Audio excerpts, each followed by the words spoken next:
نحمدہ ونصلی علی رسولہ الکریم اما بعد۔ معزز حاضرین، دو چار متفرق باتیں یاد دہانی کے طور پر آپ کی خدمت میں پیش کی جا رہی ہیں۔ آئے دن جو کچھ تغیرات ہمارے اس ملک میں دیکھنے کو مل رہے ہیں، ان میں سے ایک یہ ہے کہ اس ملک میں ہر مذہب والے کو اس کے اپنے مذہب پر چلنے کی دستوری اجازت حاصل ہے، لیکن آہستہ آہستہ سب کو ایک ہی نظریے پر عمل کرنے کے لیے مجبور کرنے کی تدبیریں کی جا رہی ہیں۔ ان میں سے ایک ہے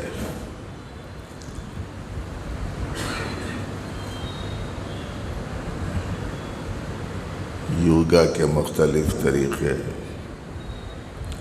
سوریہ نمسکار،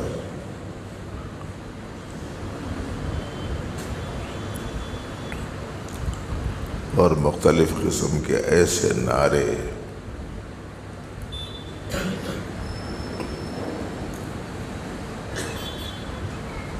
کسی شخصیت کے نام سے،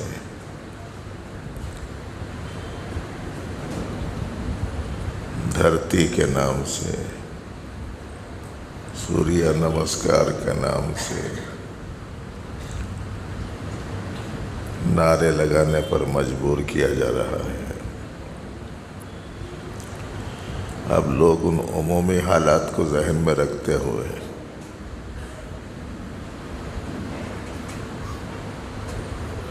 اپنے عقیدے کی اہمیت، اپنے اسلام کی عظمت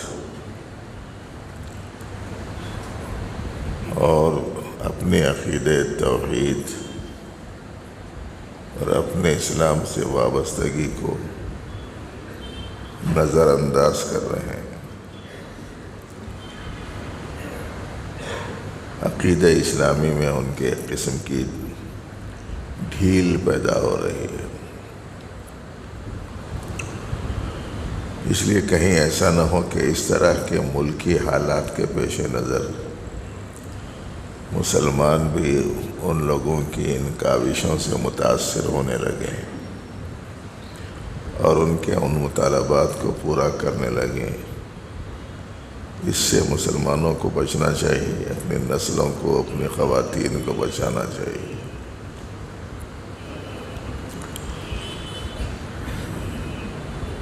اسلام کا جو عقیدہ توحید ہے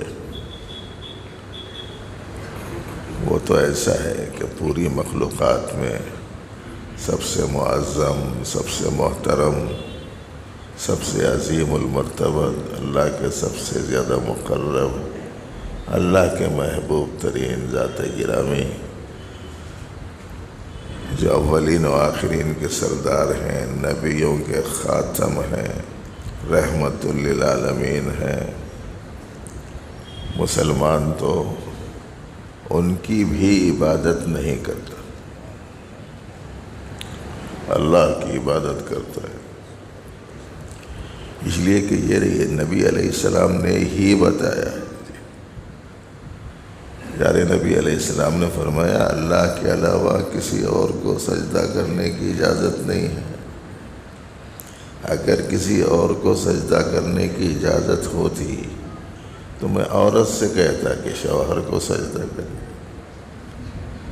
اجازت نہیں ہے اس کے بالکل۔ اور یہ بات بہت سارے پڑھے لکھے غیروں کو سمجھ میں آ گئی، لیکن بہت سارے مسلمانوں کو سمجھ میں نہیں آئی۔ نتیجے میں بچوں کو ایسے اسکولوں میں بھیج رہے ہیں جہاں بچوں کو سوریہ نمسکار کی تعلیم دی جا رہی ہے اور بچے اس کے مطابق عمل کر رہے ہیں۔ بھئی اگر دین نہیں ہے، ایمان نہیں ہے، اسلام نہیں ہے تو وہ تعلیم کون سی لائق تعلیم ہے؟ اس کی کیا قدر ہے کیا اہمیت ہے، کیا حیثیت ہے اس کی۔ دین و ایمان کی حفاظت کے ساتھ میں آپ سب کچھ بڑھاؤ، قابل سے قابل بناؤ، بڑے بڑے ڈگریاں دلاؤ، اس کو انجینئر بناؤ، ڈاکٹر بناؤ، لائر بناؤ، سائنسداں بناؤ، ریاضیداں بناؤ، پروفیسر بناؤ، ٹیکنیکل لائن کی اعلیٰ سے اعلیٰ تعلیم دلاؤ، لیکن یہ سب دلاؤ جان کے ساتھ۔ جان ہی نہیں ہے تو یہ سب دلا کے کیا کرتے ہیں؟ اس لیے کہ ان تمام چیزوں کی جان ایمان ہے، اور تمام کاموں کی جان اسلام ہے، اور تمام دینوں میں جامع دین حق ہے، اور تمام علم سے آگے کا علم علم قرآن ہے، اور تمام طریقوں سے معیاری طریقہ نبی رحمت صلی اللہ علیہ وسلم کا طریقہ ہے۔ اس کے ساتھ میں جو کرنا ہے کرو۔ وہ اسکول اچھا، یہ اسکول اچھا، جہاں ملے وہاں بچوں کو بھیجا دے رہے ہیں، وہاں بچوں کو زمین کی پوجا کے بارے میں، سورج کی پرستش کے بارے میں، غیر شرعی نعروں کے بارے میں، شرکیات جملوں کے کہنے کے بارے میں انہیں مجبور کیا جا رہا ہے آہستہ آہستہ، اور مسلمانوں کو اس کا شعور ہی نہیں۔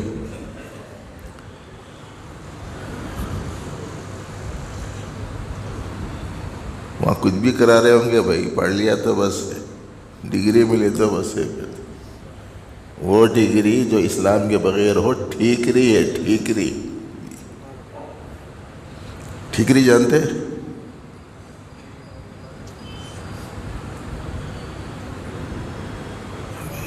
مٹی کے گھڑا ٹوٹ جانے کے بعد میں اس کا ٹوٹا ہوا جو ٹکڑا رہتا نا، اس کو بولتے ٹھیکری۔ دین کے ساتھ، ایمان کے ساتھ، اسلام کے ساتھ سب کچھ ٹھیک ہے۔ ایک تو اس کا خیال رکھیں کہ یہ جو کچھ تغیرات آ رہے ہیں، نئے نئے چیزوں کا پابند بنانے کی کوششیں کی جا رہی ہیں، نئے نئے قوانین بھی لائے جا رہے ہیں۔ اب جو قانون لائے جا رہے ہیں وہ قانون ایک تو وہ ہوتے ہیں جو پاس ہو چکے ہوتے ہیں،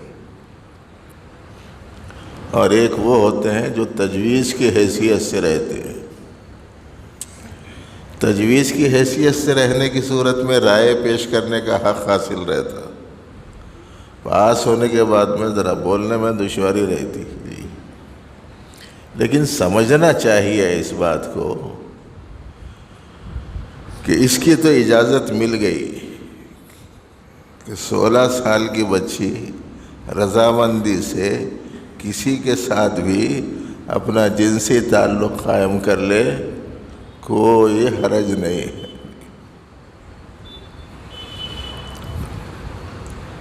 لیکن جائز طریقے سے کوئی بچی 18 سال کی عمر میں نکاح کے ذریعے سے اپنی فطری ضرورتوں کی تکمیل کا انتظام کرتی ہے، اس کے اوپر پابندی لگانے کی چکر ہے کہ وہ 21 سال کے ہونا۔ اس کی اجازت دے دی گئی کہ 16 سال کی ناجائز طریقے سے رضامندی سے جو کرنا چاہے کر لے۔ اس کا مطلب یہ ہے کہ لوگ بد اخلاقی کا، بے حیائی کا، بد کرداری کا راستہ کھول رہے ہیں۔ اب مسلمان اتنی بڑی تعداد میں ہیں، چھوٹی تعداد نہیں، بہت بڑی تعداد ہے، مگر ان لوگوں کو فکر ہی نہیں ہے کہ کیا ہو رہا ہے اور کیا نہیں ہو رہا، اور جانتے بھی نہیں ہے کہ کیا صحیح ہے کیا غلط ہے۔ اتحاد نہیں ہے، اتفاق نہیں ہے، حالات اتنے بدل رہے ہیں، مسجدوں میں جھگڑے، محلوں میں جھگڑے، وہ کچھ چھوٹی چھوٹی چیزوں کو پکڑ لے کے ایسا بیٹھ گئے ہیں، اس کو چھوڑنے کا سوال پیدا نہیں ہوتا۔ دنیا سے ادھر ادھر ہو جائے مگر وہ ہماری جنگ چلتی رہیں گی زندگی بھر، باہم لڑائیوں میں امت مسلمہ مصروف ہے، اور دشمنان اسلام اسی سے فائدہ اٹھا رہے ہیں۔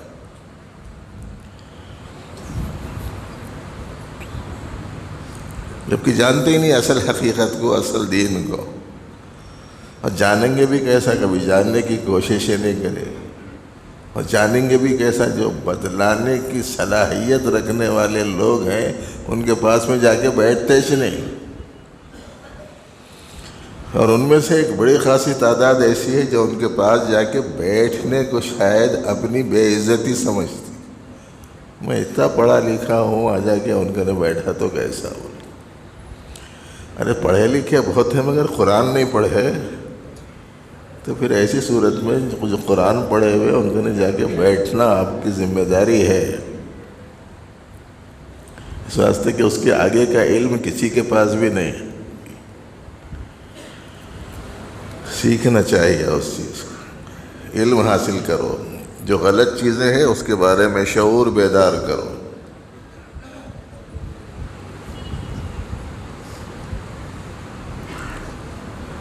ذہنی طور پر، طبعی طور پر کبھی آمادہ نہیں ہونا ہے ان چیزوں کی طرف، اور اگر ضرورت پڑے سب کی رائم کے جاننے کے سلسلے میں حکومت کو آگاہ کرنے کے لیے، تو سب کے سب اپنی اس رائے کو مضبوطی سے پیش کرنے کے واسطے اپنے زندگی کے کاموں میں سے اہم کام سمجھ کر اس میں حصہ لینا چاہیے.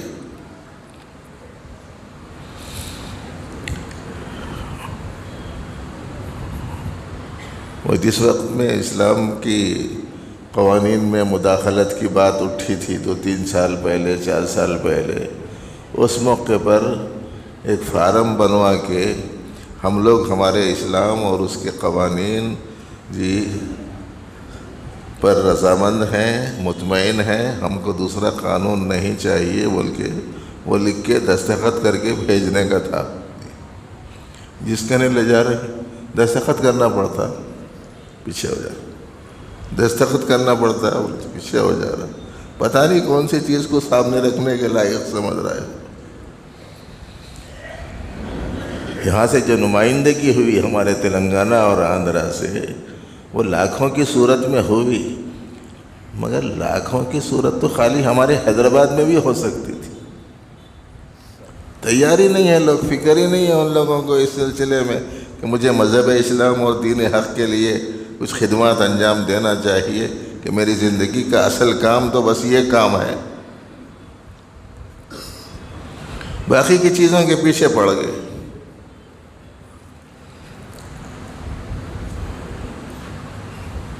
اور تیسری بات بھائیو، اللہ کے علاوہ کسی غیر کی عبادت نہیں کر سکتے. اور جو قوانین بنتے جا رہے ہیں، کون سے قانون شریعت اسلام کے موافق ہیں، کون سے موافق نہیں ہیں، اس کو جان کر ایک رائے ہونا پورے مسلمانوں کی ذمہ داری ہے. اور تیسرا کام یہ ہے کہ نبی رحمت صلی اللہ علیہ وسلم کے تشریف لانے سے پہلے جو عرب لوگ تھے وہ بے قیمت سمجھے جاتے تھے، ان کی کوئی خاص حیثیت و اہمیت نہیں تھی.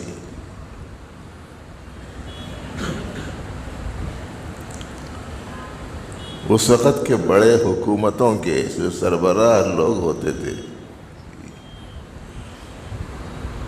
وہ بولا کرتے تھے، یہ بے پڑھے لکھے لوگ ہمارے مقابلے میں آنے کا کیسا ارادہ کر رہے ہیں؟ وہ کیا جانتے ہیں کہ جنگیں کیسی ہوتی ہیں، وہ کیا جانتے ہیں کہ سیاست کیسی ہوتی ہے، وہ کیا جانتے ہیں کہ شکست کیسے دی جا سکتی ہے. ان میں اتنی ہمت کہاں سے آ گئی؟ یعنی اس قدر بے حیثیت سمجھے جاتے تھے. لیکن جب نبی رحمت صلی اللہ علیہ وسلم تشریف لائے تو نبی علیہ السلام کی لائی ہوئی چیز کو صحابہ نے قبول کیا، تو جو دنیا میں سب سے کمتر سمجھے جاتے تھے دنیا میں سب سے بہتر سمجھے جانے لگے. جو بے حیثیت سمجھے جاتے تھے سب سے بڑی حیثیت والے بن گئے. جو خاک کے ذرے تھے آسمان کے تارے بن گئے. اور جو جانوروں کے چرانے والے تھے، عالم انسانیت کے رہنما بن گئے۔ اور آج مسلمانوں کو یہ موٹی بات سمجھ میں نہیں آ رہی ہے کہ دنیا میں حیثیت بنانا ہے، مقام اونچا کرنا ہے، اپنا لوہا بنوانا ہے اور اپنی قیمت بتانا ہے، تو پھر ایسی صورت میں ہم کو یہ وہ کام کرنا نہیں ہے۔ اس ذات گرامی سے جڑنا ہے جس کو اللہ نے رحمت للعالمین بنا کر بھیجا ہے۔ اس قرآن سے جڑنا ہے جس کا علم قطعی علم ہے۔ اس راستے کو چلنا ہے جو راستہ تمام راستوں میں سب سے بہترین راستہ ہے۔ اس کو چھوڑ دیا آج مسلمانوں نے، اپنی دنیا میں مگن ہے بس۔ کل حزب بما لدیہم فرحون، ہر آدمی جو بھی اس کے پاس ہے اس میں مست ہے۔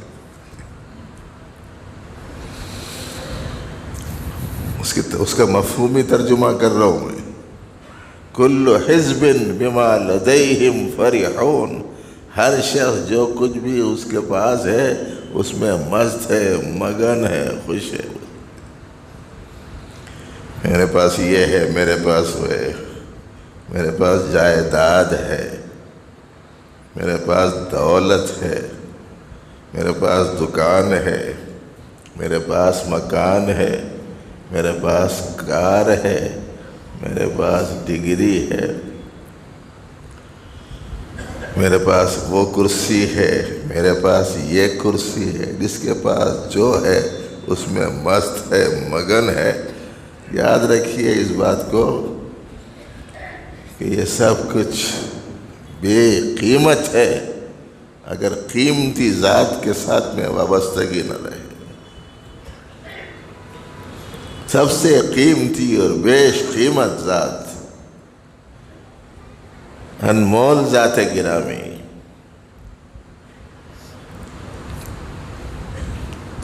نبی رحمت صلی اللہ علیہ وسلم کی وابستگی کے بغیر یہ سب کچھ نہیں۔